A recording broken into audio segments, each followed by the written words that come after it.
দর্শক, ফুটবল বিশ্বকাপ মানেই যেন আলাদা এক উত্তেজনা।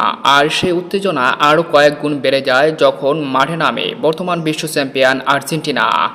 ২৬ বিশ্বকাপ শুরু হতে আর মাত্র সপ্তাহ দুয়েক বাকি। তবে তার আগে লিওনেল মেসির নেতৃত্বে আলবিসেলেস্তারা নিজেদের শিরোপা ধরে রাখার মিশনে যুক্তরাষ্ট্র, মেক্সিকো আর কানাডার বিশ্বকাপের জন্য প্রস্তুত। তো ২৬ বিশ্বকাপে মাঠে নামার আগে প্রস্তুতি ম্যাচে কবে, কখন, কাদের বিপক্ষে মাঠে নামবে বিশ্ব চ্যাম্পিয়নরা। তো আজকের এই ভিডিওতে আমরা আর্জেন্টিনার প্রস্তুতি ম্যাচের সময়সূচি নিয়ে বিস্তারিত জানাবো প্রতিবেদনে। বিশ্বকাপের মূল পর্বে আর্জেন্টিনা রয়েছে জি গ্রুপে। আর্জেন্টিনার গ্রুপ স্টেজের বাকি তিন প্রতিপক্ষ অস্ট্রিয়া, আলজেরিয়া এবং জর্ডান।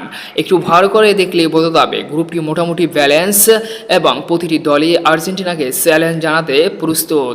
যেখানে জর্ডান ডিফেন্সিভ মোডে পারদর্শী, অস্ট্রিয়া হাই প্রেসিংয়ের উপর ভরসা করে, আলজেরিয়া ফিজিক্যাল গেমে খেলতে পারদর্শী এবং শক্তিশালী। তবে বিশ্ব চ্যাম্পিয়ন আর্জেন্টিনার জন্য এই গ্রুপ থেকে গ্রুপ চ্যাম্পিয়ন হয়ে উঠে আসাটা সবারই প্রত্যাশা। তবে গেমগুলো আর্জেন্টিনার জন্য একটু কঠিন হতে পারে। তবে আর্জেন্টিনাও নিজেদের সেরা দিনে প্রতিপক্ষকে ধুমড়ে মুচড়ে উড়িয়ে দিতে পারে। তাই আশা করা যাচ্ছে এই গ্রুপ থেকে গ্রুপ চ্যাম্পিয়ন হয়ে পরবর্তী রাউন্ডে যাবে বিশ্ব চ্যাম্পিয়ন আর্জেন্টিনা। তো এখন আসি বিশ্বকাপের মূল টুর্নামেন্টে নামার আগে বিশ্বকাপের প্রস্তুতি হিসেবে আর্জেন্টিনা জোনে দুটি ফ্রেন্ডলি ম্যাচ খেলবে, যেখানে হন্ডুরাসের বিপক্ষে আর্জেন্টিনা মুখোমুখি হবে বাংলাদেশ সময় আগামী ৭ই জুন সকাল ৬টায়। হন্ডুরাসের বিপক্ষে ফার্স্ট বিশ্বকাপের প্রস্তুতি ম্যাচে মুখোমুখি হবে বিশ্ব চ্যাম্পিয়ন আর্জেন্টিনা। এরপর আগামী ১০ই জুন আইসল্যান্ডের বিপক্ষে মুখোমুখি হবে বিশ্ব চ্যাম্পিয়ন আর্জেন্টিনা।